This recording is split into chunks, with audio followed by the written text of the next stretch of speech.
بسم اللہ الرحمن الرحیم۔ السلام علیکم۔ امید کرتا ہوں سارے دوست خیر و عافیت سے ہوں گے۔ جب سیدنا عمر پر حملہ کیا گیا تو ان کے لیے دودھ لایا گیا۔ جیسے ہی آپ نے دودھ پیا تو وہ آپ کی پسلیوں کے زخم سے بہہ نکلا۔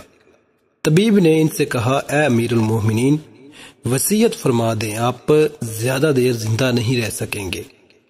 تو انہوں نے اپنے بیٹے عبداللہ کو بلایا اور کہا کہ حذیفہ بن یمان کو میرے پاس لاؤ۔ حذیفہ بن یمان حاضر ہو گئے۔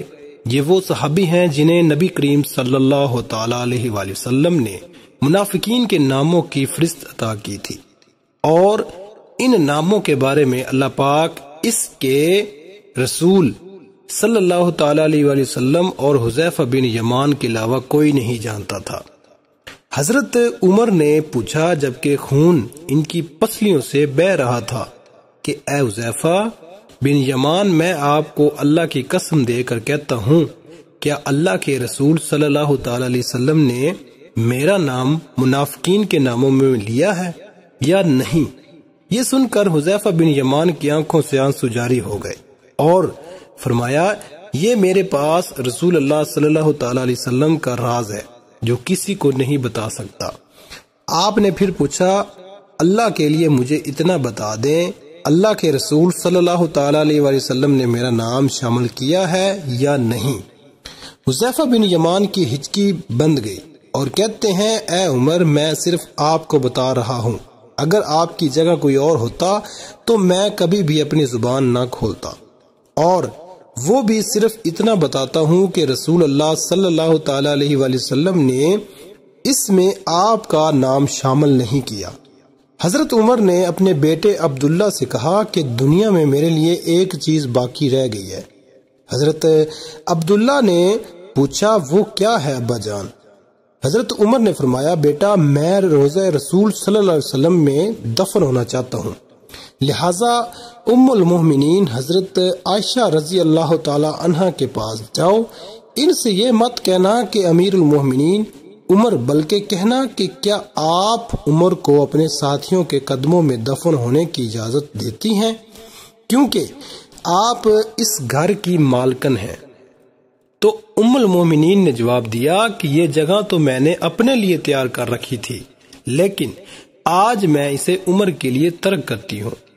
عبداللہ ابن عمر شاداں فرحان واپس آئے اور عرض کی، اجازت مل گئی ہے۔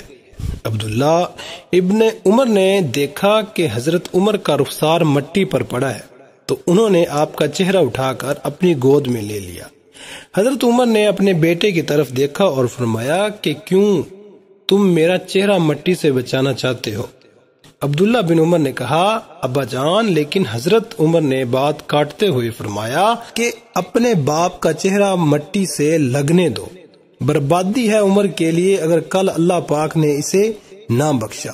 حضرت عمر نے اپنے بیٹے کو یہ وصیت فرما کر موت کی آغوش میں چلے گئے، اے میرے بیٹے، میری میت مسجد نبوی میں لے جانا اور میرا جنازہ پڑھنا، اور حذیفہ بن یمان پر نظر رکھنا، اگر وہ میرے جنازے میں شرکت کرے تو میری میت روضہ رسول صلی اللہ تعالی علیہ وسلم کی طرف لے جانا اور میرا جنازہ روضہ رسول کے دروازے پر رکھ کر دوبارہ اجازت طلب کرنا اور کہنا، اے ام المومنین، آپ کا بیٹا عمر، یہ مت کہنا کہ امیر المومنین ہو سکتا ہے وہ میری زندگی میں مجھ سے حیا کی وجہ سے اجازت دی گئی، اگر اجازت مل جائے تو دفن کرنا، ورنہ مجھے مسلمانوں کے قبرستان میں دفن کر دینا۔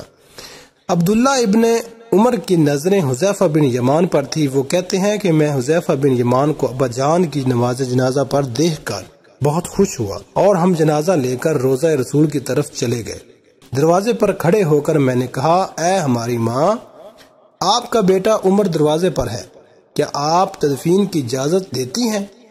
ام المومنین نے جواب دیا، مرحبا یا عمر، عمر کو اپنے ساتھیوں کے ساتھ دفن ہونے پر مبارک ہو۔ ام المومنین اپنی چادر سمیٹی اور روضہ رسول صلی اللہ علیہ وسلم سے باہر نکل آئیں۔ اللہ پاک راضی ہو حضرت عمر سے، زمین کا چپا چپا جن کی عدل کی گواہی دیتا ہے، جن کی موت سے اسلام یتیم ہو گیا، جن کو اللہ کے رسول صلی اللہ علیہ وسلم نے زندگی میں جنت کی خوشخبری دی۔ پھر بھی اللہ کے سامنے حساب دے، اتنا خوف